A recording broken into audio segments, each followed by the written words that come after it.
உங்கள் இல்ல திருமணம் இனிதே அமைந்திட கத்திஜா நிக்காஹ் ஆன்லைன் மேட்ரிமோனி முஸ்லிம்களுக்காக 12 வருட சேவை அனுபவம் உள்ள நம்பகமான ஸ்தாபனம். தரமான தெரிவு செய்யப்பட்ட வரன்கள் தமிழ், உருது, மலையாளம் வரங்களும் பதிவு செய்யலாம். ஆன்லைன் இணையம் மற்றும் வாட்ஸ்அப்பில் தொடர்பு கொண்டு பதிவு செய்யலாம். பதிவு முற்றிலும் இலவசம். ஆக்டிவேஷன் குறைந்த கட்டணம் மட்டுமே. மொபைல் மற்றும் வாட்ஸ்அப் நம்பர் 9566565113 www.katijanikah.com. இன்றைய காணொலியில் உலக அளவில் குறுகிய காலகட்டங்களில் மக்களால் மிகப்பெரிய அளவில் கொண்டாடப்பட்டு மக்களை தன்பால் ஈர்க்க செய்த ஒரு நபரை பற்றி தான் பார்க்க போகிறோம். ஸோ இவரை பார்ப்பதற்கு முன்னாடி, இவருடைய பேரை தெரிஞ்சுக்கிறதுக்கு முன்னாடி இவருடைய செயலே நமக்கு மிகப்பெரிய ஒரு அடையாளமாக இருக்கும். என்ன செயல் தானே கேட்குறீங்க? இந்த பேனாவை எளிமையான முறையில் திறக்க முடியும். ஆனால் நம்ம என்ன பண்ணுவோம்? இப்படி சுற்றிகிட்டே இருப்போம் இதில். ஆனால் இதில் சுற்றுறது கொடுக்கல. ஸோ அந்த நபர் என்ன பண்ணுவார்னா அப்படின்னு சொல்லுவார். யாருன்னு உங்களுக்கு நல்லா தெரிஞ்சிருக்கும். காபி லைமே அவரை பற்றி தான் நான் பேச போகிறேன். காபி லைமே என்று சொல்லக்கூடிய நபர் உங்களுக்கு நல்லா தெரியும். உலக அளவில் இன்னைக்கு தன்பால் பல நபர்களை ஈர்த்திருக்கிறாரு. இவருடைய வாழ்க்கை வரலாறு அப்படின்னு நம்ம பார்க்கக்கூடிய சமயத்தில் பின்னாடி வலிகளும் வேதனைகளும் நிறைஞ்சதாக தான் இருக்குது. இருந்த போதும் தனது நிலைப்பாட்டில் எந்த விதத்திலும் தங்குதடை இல்லாமல் இன்றைக்கி பயணிச்சுட்டு இருக்கிறாரு. ஸோ அப்படிப்பட்ட காபி லைமை பற்றி தான் இந்த காணொலியில் பார்க்க போகிறோம். வாங்க காணொலிக்குள்ளே போவோம். அன்பார்ந்த நண்பர்களே, இன்னைக்கு சோசியல் மீடியா என்று சொல்லக்கூடிய சமூக வலைதளங்கள் கிட்டத்தட்ட இந்த 10 ஆண்டுகளில் விஸ்வரூப வளர்ச்சி அடைஞ்சிருக்கு. ஸோ இந்த சோசியல் மீடியாவில் பல நபர்கள் புது புது தகவல்களை சொல்லக்கூடிய அடிப்படையில் அல்லது பொழுதுபோக்கு சம்பந்தமான விஷயங்களில் இன்னைக்கு மக்களை ஒரு பொழுதுபோக்கக்கூடிய ஒரு வேலையை செய்து கொண்டிருக்கிறார்கள். ஸோ அந்த வரிசையில் கிட்டத்தட்ட இந்த 3 அல்லது 4 குறிப்பாக சொல்லணும்னா கொரோனா டைம், கோவிட் அந்த பீரியடில் பார்த்தீங்கன்னா பல நபர்கள் பீக் ஆனாங்க. அந்த பீக்கில் ஒரு உச்சபட்ச வளர்ச்சியாக காபி லைமே பீக்கில் நின்னார். ஸோ அவருடைய வாழ்க்கை வரலாறு எங்கே ஆரம்பிக்குதுன்னு பார்த்தீங்கன்னா, அவர் எங்கே பிறக்கிறாருன்னா ஆப்பிரிக்காவில் தான் பிறக்கிறாரு. ஸோ ஆப்பிரிக்காவில் பிறந்த பின்னாடி அங்கிருந்து அவர் நேரம் எங்கே வர்றாருன்னு கேட்டிங்கன்னா இத்தாலிக்கு. ஸோ ஆப்பிரிக்காவில் இவர் பிறக்கக்கூடிய அந்த இடம் பார்த்தீங்கன்னா செனிக்கல். 9 மார்ச் 2000 பிறந்திருக்காரு. ஸோ இவர் 2K கிட்ஸாகவும் காணப்படுறாரு.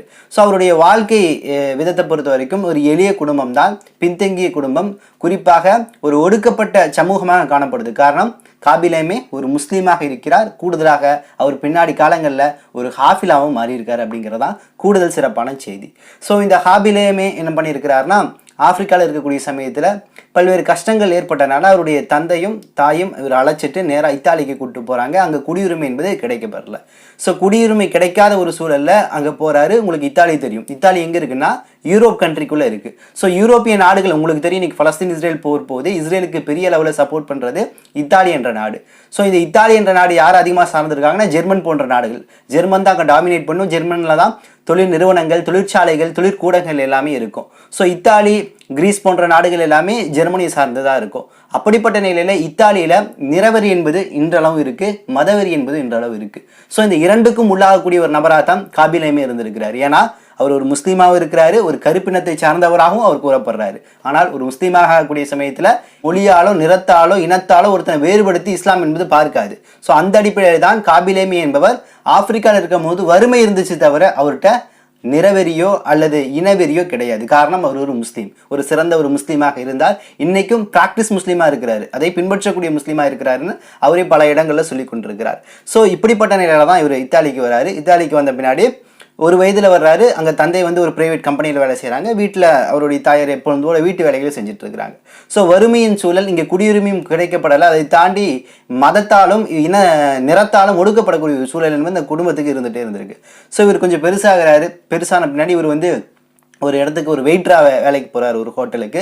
அங்கே போய் வேலைகள்லாம் செய்து கொண்டிருக்கிறார். அந்த சம்பளம் என்பது போதிய அளவில் பத்தலை. ஸோ அந்த சம்பளத்தை வச்சு எதுவும் பண்ண முடியாது. பொதுவாகவே காபி லைமுக்கு ஹியூமர் சென்ஸ் என்பது அதிகம். அவருடைய அசைவு செய்கை எல்லாமே நீங்கள் பார்க்கக்கூடிய உங்களுக்கு தெரியுது. ஆனால் 20 வருடங்களுக்கு முன்னாடி 22 வயசுல தான் ஒரு பீக் ஆகிறாரு. இப்போ கிட்டத்தட்ட 25 அல்லது 24 வயசு இருக்கலாம். 22ல் பீக் ஆகிறாரு. கிட்டத்தட்ட அவருடைய 19, 20 அந்த வயது காலகட்டங்களில் படிப்பே பெரிய அளவில் படிப்புல ஆர்வம் செலுத்தாததுக்கு காரணம் இருக்குது. ஏன்னா அவருக்கு சின்ன வயசில் ஒரு டிசீஸ் இருந்திருக்கு. அது பெரிய டிசீஸ்ன்னு சொல்ல முடியாது, நமக்கு கூட இருந்திருக்கலாம், எனக்கு கூட அது மாதிரி இருந்திருக்கு. என்னன்னு கேட்டிங்கன்னா, அது பேர் எப்படி சொல்கிறாங்கன்னா டைசோக்கியா என்று சொல்கிறாங்க. இது என்னென்னா கவனச்சித்திரம் தான், ஒன்றும் இல்லை. சின்ன வயசில் படிப்பு ஏறாது, நீ மக்கு, உனக்கு வந்து தேரவே தர மாட்டேன் அப்படின்னு சொல்லுவாங்கள்ல, ஒஸ்ட் ஸ்டூடெண்ட்னு சொல்லிட்டு. காரணம் நமக்கு வந்து அந்த கவனம் சிதறல் என்பது அதிகமாக இருக்கும், நம்மளால் அப்சர்வ் பண்ண முடியாது, லிசன் பண்ண முடியாது, ஞாபக சக்தி என்பது கம்மியாக இருக்கும். ஸோ இதனாலே என்னென்னா நம்ம மட்டம் தட்டப்பட்டு நம்மளை வந்து யாரும் மோட்டிவேட் பண்ணாதனால படிப்பு இழக்கக்கூடிய ஒரு சூழலுக்கு பல மாணவர்கள் போயிருக்கிறாங்க. ஆனால் அப்படிப்பட்ட மாணவர்கள் தான் பின்னாடி பெரிய லெவலில் சாதிச்சிருக்காங்க அப்படிங்கிறதான் உண்மையான செய்தியாக இருக்குது. ஸோ அப்படிப்பட்ட நிலையில் தான் இந்த காபிலேமே என்ன பண்ணியிருக்காருன்னா இருந்திருக்கிறாரு. ஸோ இவருக்கு படிப்பு வரல, ஸோ அதனால இவர் வேலைக்கு போயிருக்காரு. ஸோ போதிய சம்பளம் கிடைக்காதனால வெயிட்டராக இருந்தவர் என்ன பண்ணியிருக்காரு, ஒரு ஃபேக்டரிக்கு வேலைக்கு போயிருக்கிறாரு. ஸோ ஃபேக்டரியில் வேலை செஞ்சுட்டே இருந்திருக்கிறாரு. திடீர்னு கொரோனா என்ற நோய் இந்த உலகம் ஃபுல்லாக ஆக்கியபைடு பண்ணிருச்சு, கிட்டத்தட்ட 3 ஆண்டுகள் முடக்கி போட்டுருச்சு. ஸோ இந்த சூழலில் வீட்டிலே இருக்கக்கூடிய இவருக்கு வந்து வருமானம் என்பதை தாண்டி ரொம்ப மன அழுத்தமாக இருக்கு. ஸோ இவர் நல்ல ஹியூமர் சென்ஸ் அதிகமாக இருக்கக்கூடிய நபர்னால மற்றவர்களை சிரிக்க வைக்க வேண்டும் என்ற அளவுக்கு தான் இவர் என்ன பண்ணியிருக்கிறாரு, முத டிக்டாக்ல அறிமுகமாக இருக்காரு. இவர் டிக்டாக்ல போட்ட வீடியோ கிட்டத்தட்ட 2 மாசத்துல எவ்வளோ நபர்கள் உள்ள வந்திருப்பாங்க, எவ்வளோ வியூஸ் போயிருக்குன்னு நினைக்கிறீங்க? அதிகபட்சம் 2 சப்ஸ்கிரைபர் ஃபாலோவர் தான் வந்திருக்கிறாங்க, 9 வியூஸ் போயிருக்குது. 2 சப்ஸ்கிரைபர், அண்டை வீட்டார் ஒருத்தர், இன்னொருத்தர் அவருடைய தந்தை, 2 பேர் தான். ஸோ இன்னைக்கு வந்து யூடியூப்ல வந்து மிகப்பெரிய அளவில் வளரணும், சமூகத்துக்கு நல்ல கருத்துக்களை கொண்டு போய் சேர்க்கணும்னு சொல்லிட்டு உண்மையாகவே சமூக அறம் சார்ந்து அக்கறை சார்ந்து உழைக்கக்கூடியவர்கள் தொய்வோடு யூடியூப்பை விட்டுட்டு ஓடி போயிடுறாங்க. காரணம், டெய்லி வீடியோ போடுறேன், 20 வியூஸ் தான் போகுது, 30 வியூஸ் தான் போகுது, அதுக்கு மேலே போக மாட்டேங்குதுன்னு புலம்பிட்டு இருக்கிறாங்க. ஸோ இங்கே நம்ம வியூஸ்க்காகவோ அல்லது சப்ஸ்கிரைபருக்காகவோ என்பதை தாண்டி நல்ல கருத்துக்களை, தெளிவான கண்ணோட்டத்தை சமூகத்தில் வச்சோம்னா அதை பார்க்கக்கூடியவர்கள் நிச்சயமாக தானாக வந்து சேருவார்கள். இதுதான் யதார்த்த உண்மை. அதுதான் வந்து நம்ம காபிலேமிட்ட பார்க்க முடிஞ்சு. காபிலேமி ஒரு நகைச்சுவை கலைஞராக தான் அவர் அந்த நிலையில வந்து அதை எடுத்துருக்கிறாரு. ஸோ இப்படி போட்டே இருந்திருக்கிறாரு. ஆரம்பத்தில் நான் சொன்ன மாதிரி 2 சப்ஸ்கிரைபர், 9 வியூஸ் 2 மாசத்துல கொஞ்சம் கொஞ்சமாக வளருது. இவருடைய அந்த நகைச்சுவை தன்மை இதற்கு வந்து 3 மணி நேரம் 4 மணி நேரம் உட்காந்து பல வீடியோக்களை பார்த்து எப்படி ரியாக்ஷன் பண்ணுறதுன்னு கற்றுக்குவாராம். பொதுவாக உங்களுக்கு தெரியும், காபிலேமியுடைய ரியாக்ஷன் தான் இங்கே பேசப்படும். ஒரு வீடியோ எடுத்துக்குவார், அது வந்து தவறான முறையில் செய்யப்படும். உதாரணத்துக்கு ஒரு காரை எளிமையாக திறக்க முடியும், அதை என்ன பண்ணிடுவானுங்க, டெக்னாலஜி என்ற பேரில் அப்படியே சுற்றி முற்றி திறந்துட்டு இருப்பாங்க. இவர் வந்து எளிமையாக திறந்துடுவார். ஸோ ஒரு வாட்டர் கேனை திறக்கிறதுக்கு ஒரு சாதனம் வந்திருக்கும், அதை வச்சு வந்துட்டு இருப்பாங்க. ஏன்பா இப்படி திறந்து இப்படி தூக்கி போட்டால் முடிஞ்சு போச்சு, இவ்வளோ ஈஸி தானே சொல்லிட்டு அவருடைய ட்ரேட்மார்க் சிம்பிளே இப்படின்னு சொல்லக்கூடிய சிம்பிள் தான். ஸோ இந்த சிம்பிள் உங்களுக்கு தெரியும், ரொனால்டோ, மெர்சி போன்றவர்கள் ஃபுட்பால் விளையாடும் போது இந்த சிம்பிள் அதிகமாக பயன்படுத்தியிருக்காங்க. அந்த அளவு தாக்கம் ஏற்படுத்தியிருக்கு. இடையில ஜான்சினா கூட சில வீடியோக்கெல்லாம் பண்ணப்பட்டது. ஜான்சினாக்கு ஃபுட்டு வந்து கொடுக்கும் போது சின்ன ஃபுட்டாக கொடுத்த பின்னாடி எப்படி பத்து அப்படின்னு ஜான்சனை கேட்பாரு. பொதுவாகவே இந்த வாயசைவு இல்லாமல், அதாவது மொழி இல்லாமல் செய்யக்கூடிய அந்த நகைச்சுவை என்பது உலக அளவில் பார்க்கப்படும். காரணம், இந்த வீடியோ கிளிப், இந்த செயல்பாடுகளுக்கு மொழி என்பது தேவை கிடையாது. ஸோ அந்த வரிசையில் தான் இன்னைக்கு இவர் எப்படி எந்த அளவு கொண்டு போகணும்னு ட்ரை பண்ணுறாங்கன்னா, குறிப்பாக நெட்ஃப்ளிக்ஸ் எப்படி முயற்சி பண்ணிட்டு இருக்குன்னா, இவரை ஒரு சார்லி சாப்ளினுக்கு மொழி கிடையாது, ஆனால் உலகத்தையே சிரிக்க வச்சார். ஒரு மிஸ்டர் பீனுக்கு மொழி கிடையாது, உலகத்தையே சிரிக்க வச்சார் அவருடைய செயல்களின் வழியாக. அந்த வரிசையில் இந்த காபிலேமி என்ற இந்த நபரையும் கொண்டு வரணும், நெட்ஃப்ளிக்ஸில் இவரை வச்சு ஒரு சீரீஸே ஆரம்பிக்கணுங்கிற அளவு இன்னைக்கு பல்வேறு விஷயங்கள் பேசப்படுது. கிட்டத்தட்ட இவர் இன்னைக்கு 148 மில்லியன் ஃபாலோவர்ஸு, சப்ஸ்கிரைபர்னு சொல்லிட்டு இன்ஸ்டாகிராமு, ஃபேஸ்புக்கு, டிக்டாக்கு என்று பல சமூக வலைதளங்களில் இவர் வந்து ஆதிக்கம் செலுத்திட்டு இருக்கிறாரு. ட்ரேட்மார்க்கே என்னன்னா மற்ற வீடியோக்களை எடுத்து ரியாக்ட் பண்ணுறது தான். அந்த ரியாக்ஷன் எளிமையான முறையில் மக்களை சிரிக்க வைக்கும். ஸோ இப்படிப்பட்ட நிலையில தான் இருந்திருக்கிறாரு. ஸோ இவர் இந்த டிக்டாக்ல அறிமுகம் ஆகுவதற்கு முன்னாடியே இவருக்கு கல்வி ஏறலன்னு நம்ம சொன்னோம். ஆனால் இறைவனுடைய பெரிய நாட்டம், இவர் ஹாஃபிலா மாறி இருக்காரு. கிட்டத்தட்ட குரானை முழுமையாக சொல்லப்படுது, மனனம் செஞ்சிருக்கிறாரு அப்படின்னு நம்ம சொல்ல முடியுது. பல காட்சிகளை நம்ம பார்க்க முடியுது. அவர் வந்து இஸ்லாமிய அடையாளத்தை வெளிப்படுத்துறாரு, சலாம் சொல்லுறாரு. ஸோ இஸ்லாமிய மார்க்க நெறிமுறைகளை பின்பற்றுறாரு. இவர் இந்த கோவிட் காலத்துக்கு முன்னாடியே ஒரு பெண்ணை விரும்பினால அந்த பெண்ணிட்டையே பேசி வீட்டில் அதற்கான சம்மதம் வாங்கியிருக்காரு. அந்த பெண்ணுடைய பேர் பார்த்தீங்கன்னா ஜைரா நுசி என்று சொல்லக்கூடிய பெண். ஸோ இந்த பெண்ணை தான் திருமணம் செய்ய இருக்கிறாரு. ஸோ இப்படிப்பட்ட நிலையில தான் இந்த காபிலேமி என்று சொல்லக்கூடிய அன்பு சகோதரோடைய வாழ்க்கை போயிட்டு இருக்குது. இன்னைக்கு உலகத்துல இந்த காபிலேமியை தெரியாத நபரே இல்லை அப்படின்னு சொல்லலாம். அந்த அளவு இன்னைக்கு உயர்ந்திருக்கிறாரு. குறிப்பாக இதுல சிறப்பான ஒரு விஷயம் என்னன்னா, இத்தாலியில இவருக்கு குடியுரிமை கொடுக்கப்படலை, ஆனால் இன்னைக்கு தேடி வந்து கொடுக்குறாங்க. குடியுரிமை கொடுத்து, பாஸ்போர்ட் கொடுத்து, இந்த நாட்டிலே நீங்க இருங்க, அது எங்களுக்கு தான் பெருமைங்கிறாங்க. எந்த நாடு வந்து இத்தாலி என்ற நாடு அவரை ஒரு முஸ்லீம் என்ற காரணத்தினால, முஸ்லீம் என்ற அடிப்படையிலையும், அவர் ஒரு கருப்பினத்தர் என்ற காரணத்தினால நிற அடிப்படையிலையும் ஒடுக்கி அவரை வந்து நசுக்க பார்த்துச்சு. எந்த அளவு அவர் உலகத்துல வளர்ந்தாரோ அந்த அளவு வந்து இன்னைக்கு அவர் கொண்டாடப்படுகிறார். ஆனா இதுலயும் சோகமான விஷயம் என்னன்னு கேட்டீங்கன்னா, இடையில இந்த வெள்ளையர் கருப்பினர் என்ற விஷயங்களுக்கு எதிரான விஷயங்களை வந்து ஒரு நகைச்சுவையை ஒரு வீடியோ காட்சியை பதிவு செஞ்சாரு. ஸோ இதன் காரணமாக பல வெள்ளை இனத்தை சார்ந்தவர்கள், இத்தாலியில் இருக்கக்கூடியவர்கள் அல்லது பல்வேறு யூரோப் கண்ட்ரியில் இருக்கக்கூடியவர்கள்லாம் அன்ஃபாலோ பண்ணிட்டு போயிட்டாங்க. ஸோ இதுக்கு இவர் என்ன பண்ணார்னா, எனக்கு யாரை பற்றியும் கவலை கிடையாது, நான் நீதமான விஷயங்களுக்காக குரல் கொடுப்பேன், பேசுவேன், எனது செய்கைகள் மற்றவர்களை சிரிக்க வைக்க வேண்டும், அதுதான் எனது எண்ணம், எனது செய்கையின் செய்தியின் மூலம் மற்றவர்களுடைய பாதிப்பு ஏற்படுத்தக்கூடாது அப்படிங்கிறதுல நான் தெளிவாக இருக்கேன்னு சொல்லிட்டு காபிலேமி பதிவு செய்கிறாரு. ஸோ இப்படிப்பட்ட ஒரு வாழ்க்கை வரலாறு கொண்டவர் தான் காபிலேமியை காணப்படுறாரு. ஸோ இன்னைக்கு சோஷியல் மீடியாவில் பல நபர்கள் பல செய்திகளை கொடுக்குறோம். ஆனால் இன்னைக்கு யதார்த்தமாக சொல்லணும்னா மனிதர்களுடைய நேரங்களை பொழுதுபோக்குவதற்காக கண்ட காரியங்களில் ஈடுபட வைப்பதற்காக இன்னைக்கு குறிப்பாக வருமானம் ஈட்டுவதற்காக ஓப்பனவே சொல்லாமே வருமானம் ஈட்டுவதற்காக பல பெண்கள் என்ன பண்ணுறாங்களா, அந்த ஆண்களை அல்லது பார்வையாளர்களை அட்டென்ஷன் படுத்தணும் அப்படிங்கிறதுக்காக அரைகுறை ஆடையோடு உடலில் இருக்கக்கூடிய பாகங்களை வெளிப்படுத்தி அந்த அட்டென்ஷனை எடுக்கிறாங்க. ஒரு நல்ல செய்தியை சொல்லும் போது ஸ்கோரல் பண்ணிட்டு போயிடுறாங்க.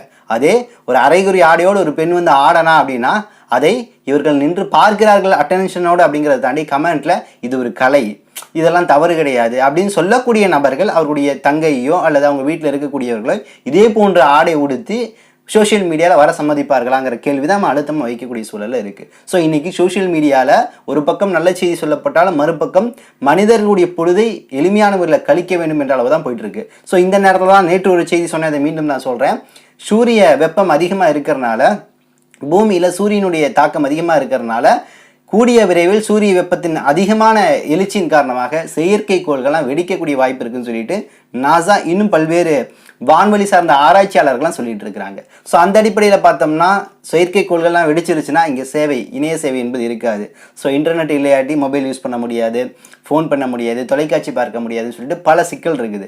ஸோ இந்த செய்தி ஒரு வேளை நடந்துருச்சுன்னா கிட்டத்தட்ட 10-20 ஆண்டுகள் இது வந்து மறுபடியும் மீளெழுச்சி வருவது, அதாவது மீண்டும் அது இயங்கக்கூடிய ஒரு நிலைக்கு வருவதற்கு எடுக்கும்னு சொல்லிட்டு தான் அறிவியலாளர்கள் சொல்கிறாங்க. ஒருவேளை அப்படி நடந்துருச்சுன்னா இன்னைக்கு சோஷியல் மீடியா என்பது முடக்கப்பட்டுருச்சுன்னா நாம் கிட்டத்தட்ட ஒரு 30-40 வருஷத்துக்கு 30 அவ்வளோயம் போகிறோம் 20-30 வருஷத்துக்கு முன்னாடி இருக்கக்கூடிய நமது காலங்களுக்கு நோக்கி பயணிக்க வேண்டும். ஸோ மொபைல் ஃபோன் இல்லாமல் சோஷியல் மீடியா இல்லாமல் வாழ கற்றுக்கணுங்கிறதா எனது எண்ணம். ஒருவேளை ஏன்னா இது செயற்கையாக உருவாக்கப்பட்ட ஒரு விஷயம், இயற்கையாக கிடைக்கல.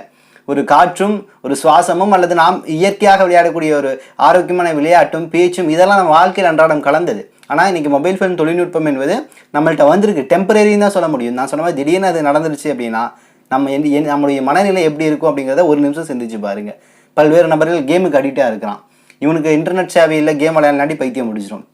பல நபர்கள் ரீல்ஸ் போட்டுருக்கிறான், ஸோ இவனுக்கு பைத்தியம் பிடிச்சிரும். அப்போ உலகம் முழுக்க மனநோய்க்கு ஆளாகி மிகப்பெரிய அளவில் இந்த சமூகம் பாதிக்கப்படக்கூடிய ஒரு சூழல் இருக்குது. இதை தாண்டி வர்த்தக ரீதியான பல இழப்புகள்லாம் இருக்குது, அதெல்லாம் 2ஆம் பட்சம். முதல் பட்சமாக மனிதனுடைய வாழ்வியல் பாதிக்குது, அவனுடைய உளவியல் பாதிக்குது. அப்படிங்கும்போது நிச்சயமாக இது இல்லாமல் இருக்க பழகிக்கொள்ள வேண்டும். காரணம் வரக்கூடிய காலங்களில் பருவகாலம் என்பது மாற்றம் ஏற்படும், பல்வேறு இயற்கை பேரிடர்கள் ஏற்படலாம், பல்வேறு விதத்தில் நான் சொன்ன மாதிரி செயற்கைக்கோள்கள்லாம் முற்றிலுமாக செயலிழந்து கூடி போகலாம். அதனால் நாம் இதில் தெளிவாக இருக்கணும். ஸோ இந்த சிந்தனையோடு நாம் பயணிப்போம். சமூக ஊடகங்களில் மக்களுக்கு பயனளிக்கக்கூடிய கருத்துக்களை தொடர்ந்து கொடுக்க வேண்டும் என்பதுதான் எனது ஆசையாகவும் எண்ணமாகவும் காணப்படுகிறது. இன்னும் சில தகவல்களை திரட்டிக்கொண்டு இன்ஷா அல்லாஹ் விரைவில் உங்களை சந்திக்கின்றேன். நன்றி. அஸ்ஸலாமு அலைக்கும் வரஹ்மத்துல்லாஹி வபரகாத்துஹு.